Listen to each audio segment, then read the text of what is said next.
नमस्कार साथियों, सभी को जय हिंद, सभी को झारखंडी जोहार। आप लोग मेरे पीछे देख पा रहे हैं कि झारखंड सरकार कर्मचारी चयन आयोग के मुख्यालय के बाहर हम और बासु सर मौजूद हैं। बेसिकली झारखंड के कुछ सीनियर छात्र और झारखंड के कुछ शिक्षक, हम सभी आज चेयरमैन साहब से मिलने के लिए मुख्यालय गए हुए थे। चेयरमैन साहब से हम लोग मिल लिए हैं और मिलने के बाद एक बहुत बड़ी खुशखबरी आप लोगों को देने वाले हैं। बासु सर भी आप लोगों के बीच बहुत सारी बातों को साझा करेंगे, मैं भी साझा करूंगा। जो भी बातें हैं मोटे तौर पे मैं आप लोगों को बहुत कम समय लेकर के समझा देता हूं, उसके बाद बाकी की बातें बासु सर आप लोगों को समझाएंगे। सबसे पहले तो मैं आप लोगों को बोल दूं कि झारखंड सरकार के तहत जो हमारे चेयरमैन साहब हैं, उनका जो पोलाइट बिहेवियर है, मतलब आप अगर आंखों से यकीन कर सकते हैं, उनसे कभी जा कर के मिलिए। बहुत शानदार उनका स्वभाव, बहुत ही मतलब मज़ा आ गया उनसे मिल करके, है ना।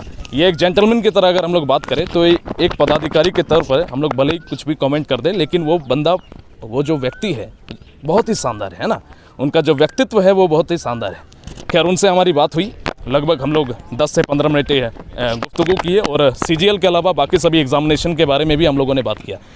तो जैसे कि आप सभी को पता है, जो इन्फॉर्मेशन आप सभी तक पहुँची थी कि नई वैकेंसियाँ, कुछ और नई वैकेंसियों के ऐड होने के कारण GSSC CGL की वैकेंसी आने में देरी हो रही थी, वो बिल्कुल ही बात सही है। जैसे कि आपको पता है कि CI और BPRO ये 2 वैकेंसियाँ ऐड होने वाली थी, तो जिसमें से CI जो है GSSC CGL में अब ऐड हो चुकी है और सब कुछ जो फाइनल रूप में तैयार होना चाहिए नोटिफिकेशन जारी करने से पहले, वो सारी बातें अब क्लियर है। और BPRO का वैकेंसी ऐड नहीं हुआ है और ना ही वो होगा। वो चेयरमैन साहब के द्वारा जो बोला गया वही मैं बात आप लोगों को दोहरा रहा हूँ, वो बाद में किया जाएगा, ठीक है। यानी कि कुल तौर पे ये कहा जाता है, अभी जो हम लोग फाइनल बात किए कि कल तक आप लोगों का GSSC CGL का वैकेंसी आ जाएगा। ये मैं नहीं बोल रहा हूँ, फिर आप लोग कल नहीं आएगा फिर कमेंट करना शुरू कर देंगे। ये चेयरमैन साहब ने ही कहा कि कल तक आ जाएगा वैकेंसी। अगर चेयरमैन साहब की बात अब सही नहीं होती है तो मैं क्या कर सकता हूँ, ठीक है। लेकिन ये बात हुई, बासु सर मेरे सामने है, अन्य छात्र भी हमारे सामने हैं, उनके साथ भी आप लोगों को बात करके साझा करेंगे कि कल तक वैकेंसी आ सकती है। तो आप लोगों का मन में जो शंका था, चिंता था, इतना कमेंट करते थे, कॉल करते थे, परेशान थे, डिप्रेस्ड में थे, वो डिप्रेशन में कहीं ना कहीं खुशी और मुस्कान लाने का हम लोगों ने काम किया। और आशा करेंगे, भगवान से यही दुआ करेंगे कि कल तक वैकेंसी आ जाए और आप लोग पढ़ने लिखने में लग जाइए। इसके अलावा बाकी की बातें बासु सर रखेंगे sir. Thank you Vishal sir. और जैसा कि अभी आप लोग देख पा रहे होंगे, और बड़े संजोग से हम और विशाल सर आज मिले हैं। इसका कारण बस आप लोगों की परेशानी थी। GSSC CGL जो मई के प्रथम सप्ताह में आना था, वह किसी कारणवश डिले हो रहा था। उसी कारण को जानने के लिए हम लोगों ने डिसाइड किया, हमारे साथ बहुत सारे छात्र हैं, उन्होंने भी साथ दिया और फाइनली आज हम लोग GSSC के चेयरमैन जो सुधीर त्रिपाठी सर हैं, उनसे हम लोगों ने बात किया। और जैसा कि विशाल सर ने कहा कि 10 से 15 मिनट तक हम लोगों की वार्ता चली और उन्होंने साफ लफ्ज़ में कहा कि विज्ञापन डिले होने का कारण CI और BPRO, इट मीन्स BPRO का उन्होंने आज कुछ क्लैरिफाई नहीं किया, क्योंकि उनका साफ कहना है कि BPRO का अभी तक कार्मिक के द्वारा अधियाचना नहीं भेजा गया GSSC को, इसलिए BPRO अभी नहीं जुड़ेगा। लेकिन CI का अधियाचना जो है वो तैयार है और आज ही GSSC को प्राप्त हो जाएगा, तो कल तक विज्ञापन आ सकता है, ठीक है। मतलब आ जाएगा, ये हम नहीं, ये विशाल सर नहीं, बल्कि GSSC के चेयरमैन सुधीर त्रिपाठी सर का कहना है, ठीक है। तो उम्मीद करते हैं ये खबर सुन करके आपकी थोड़ी बहुत जो बेचैनी होगी वो कम हो गई होगी। हालांकि आपके मन में ये भी सवाल आ रहा होगा कि ये बातें कई दिनों से लगातार बोली जा रही है, इसलिए आज हम लोगों ने खुद GSSC के ऑफिस के पास खड़े होकर के इस वीडियो को रिकॉर्ड कर रहे हैं, ताकि आप लोगों को लगे कि हम लोग कोई स्टूडियो से नहीं बात कर रहे हैं, ठीक है। हमारे साथ अन्य छात्र भी हैं, उनसे भी बात कराएंगे, उनसे भी सुनवाएंगे कि उन्होंने उनसे क्या बात हुई या फिर वो क्या सुने।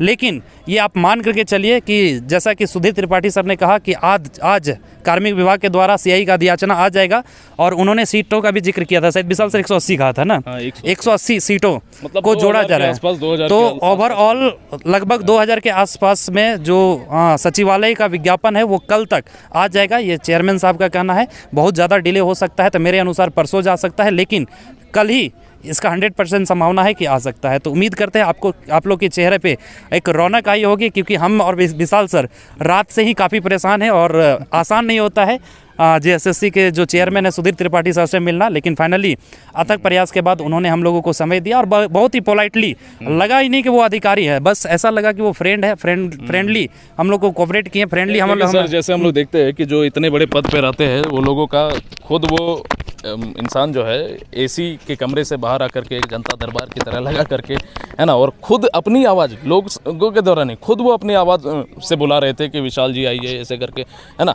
और उसके बाद मैं आप लोगों को और ज़रूरी सूचना दे दूं कि सितंबर महीने में जैसे आपकी ये एग्जामिनेशन होने वाली है, तो चेयरमैन साहब ने एक बहुत बड़ी बात बोली कि देखिए, मेरे कार्यकाल में रहने के साथ ही आप लोगों का एग्ज़ाम मैं करवा दूंगा, लेकिन मेरा जो सक्सेसर होगा, यानी कि मेरा जो उत्तराधिकारी होगा, वो आप लोगों को ज्वाइनिंग लेटर देंगे। ये बात उन्होंने बोला कि हम अपने साथ रहते रहते, अपना कार्यकाल रहते रहते हम आप लोगों का एग्ज़ाम जरूर कंडक्ट करवा देंगे। और उन्होंने आश्वासन दिया कि सितंबर का आपका एग्ज़ाम होने वाला है, ज़्यादा से ज़्यादा अक्टूबर आपका समय लेंगे, अक्टूबर से ज़्यादा समय नहीं लेंगे इस एग्जामिनेशन को कंडक्ट करने में। तैयारी को कंटिन्यू एक ग्रुप के माध्यम से काफ़ी सारे तादाद में बच्चे आने वाले थे, 50, 60, 70 मुझे ऐसा लगा था, लेकिन यहाँ कुछ ही बच्चे इकट्ठे हुए। यही है कि युद्ध जब होता है ना, तो भीड़ में तो हर कोई शामिल हो जाते हैं, लेकिन उसका नेतृत्व करने के लिए कुछ योद्धा ही आते हैं। तो उन्हीं योद्धाओं में से कुछ हमारे कुछ सीनियर बच्चे हैं, ये लोग भी आप लोगों से कुछ बात करेंगे और बताएंगे कि क्या इन्होंने सुना। आइए, तो नीरज जी कुछ बातों को रखिए अपनी। हाँ, जब बाकी सर ने बताया तो वो सारी बातें सही है, और काफ़ी देर वेट करने के बाद बहुत दूर से सर लोग भी आए अपनी क्लासेस छोड़ के, आप लोग का क्लासेस बंद करके, तो सर के लिए आभार है, हमारी तरफ से भी है। और आप लोग भी अपनी तरफ से आभार ज़रूर प्रकट कीजिएगा, भले आप लोग यहाँ आ नहीं पाएँ, पर जो भी सर ने जानकारी दी इस सारे बातों को लेकर, और भी सर अभी बताएंगे, इसमें बहुत कुछ पता चला है नॉर्मलाइजेशन को लेकर, पेपर नॉर्मलाइजेशन वगैरह जो है उसके लिए बात अभी मालूम चली है। वो सर गया है ना, हाँ, एक लड़का सर का गया है, बता दीजिए। तो वो सर अभी इसके बारे में भी डिटेल में आप लोग को बता देंगे, अच्छे से समझा देंगे। तो बस पढ़ाई जारी रखिए, वैकेंसी कल तक जैसे सर ने बताई वैसे उसी हिसाब से होगा। एक्चुअली जो नॉर्मलाइजेशन की बात है वो मैं आप लोगों को क्लियर कर दे रहा हूँ कि नॉर्मलाइजेशन की बात हम लोगों ने चेयरमैन साहब के सामने रखा, लेकिन उन्होंने एग्जामिनेशन कंट्रोलर के पास भेज दिया, और जितने भी छात्र आए हैं उसमें से किसी एक को अलाउ किया उन्होंने। तो एक नंबर वाला भी बता दिया। हाँ, तो ये अभी वो मिल रहे हैं अंदर, जब वो बाहर आ जाएंगे तो आपको उसका भी जानकारी दे दिया जाएगा कि नॉर्मलाइजेशन का क्या प्रोसेस होगा, या फिर नॉर्मलाइजेशन होगा या नहीं होगा। तो अभी बात चल रही है एग्जामिनेशन कंट्रोलर से, ठीक है। जैसे ही उसका खबर आएगा आप लोग के बीच जरूर शेयर करेंगे। और वो जो नंबर था ना, नंबर जो हाँ, जो ये जो हेल्पलाइन नंबर को लेकर के भी हम लोगों ने सवाल रखा है, तो उन्होंने डायरेक्टली कहा कि देखिए, ये जैसे कि उत्पाद सिपाही या फिर जो भी विज्ञापन निकाला जाता है उसका हेल्पलाइन नंबर एक्टिव रहता है। स्पेशली अगर जेएसएससी का देखा जाए तो जेएसएससी का जो हेल्पलाइन नंबर आपको दिखता है ना, ये इनएक्टिव ही रहता है हमेशा। लेकिन जो जिसका विज्ञापन आ जाता है, विज्ञापन में उसका एक हेल्पलाइन नंबर मेंशन किया रहता है। अगर वो डीएक्टिवेट है तो उन्होंने सजेस्ट किया है कि आप लोग ग्रुप में एक एप्लीकेशन लिख करके दीजिए, अगर ऐसा परेशानी हो रहा है तो ईमेल सेंड करना है। हाँ, ईमेल सेंड करना है, तो आप ये भी परेशानी जो है वो दूर कर दी जाएगी, ठीक है। चलिए, देखिए, आप लोग के लिए एक अगर देखा जाए तो देखिए, ये जो रोहित है, ठीक है, कल जब हम लोगों ने इस प्लान को बनाया तो 100 किलोमीटर से बाइक ड्राइव करके पहुंचा है, लेकिन रांची के छात्र जो हैं वो बड़े अफसोस के साथ कहना पड़ रहा है कि वो रूम से निकले नहीं है। और ये देखिए, रोहित जो है वो 100 किलोमीटर का बाइक ड्राइव करके और जेएसएससी ऑफिस ऑन टाइम पहुंचा है, और हम लोगों से पहले पहुंचा है। तो रोहित से भी कुछ सुनेंगे, ठीक है, चलिए। एक्चुअली सर का जब कॉल आया था, विशाल सर का, तो हमने सोचा कि जाना चाहिए, क्योंकि इनके बारे में अगर जानकारी सही लेना है तो सर से आके बात करना पड़ेगा। और सर जाके मिले चेयरमैन सर से, और हमें सेटिस्फैक्ट्री एक सर के तरफ से कमेंट मिला। और अब ये देखने की बात है, और जैसा सर बता रहे हैं कि कल वैकेंसी आ सकता है, तो इसके लिए इंतज़ार कर सकते हैं और पढ़ाई कर सकते हैं। पढ़ाई करने का भी निर्देश दिया। और हम यही बोलेंगे कि रोहित एसबीआई में पढ़ने वाला एक स्टूडेंट है, एसबीआई के ऑनलाइन बैचेस में ये पढ़ रहा है। और रोहित जब इतना दूर से आया और मेरा मन मतलब खुश हो गया, इसको मैंने अपना पर्सनल फ़ोन नंबर दिया इनको, ठीक है। और हम लोग अभी पार्टी वार्टी भी करेंगे, और यही हम बोलेंगे आप लोगों को, सभी को साथियों, कि देखिए, जिस तरह के यूथ जब डेडिकेटेड होते हैं ना, तो टीचर में, लोगों में मनोबल ऊँचा होता है। आज हम लोग 2 शिक्षक आए हैं, ठीक है, खैर और भी लोग आते तो और मज़ा आता है ना, लेकिन जब साथ देने के बारे में आते हैं तो लोग पीछे हट जाते हैं। अगर कल का वैकेंसी आ जाएगा तब देखिएगा कि लोग बोलेंगे कि वैकेंसी आने वाला था तब ये लोग गए हैं। कम से कम उम्मीद की किरण तो जगाने के लिए आए।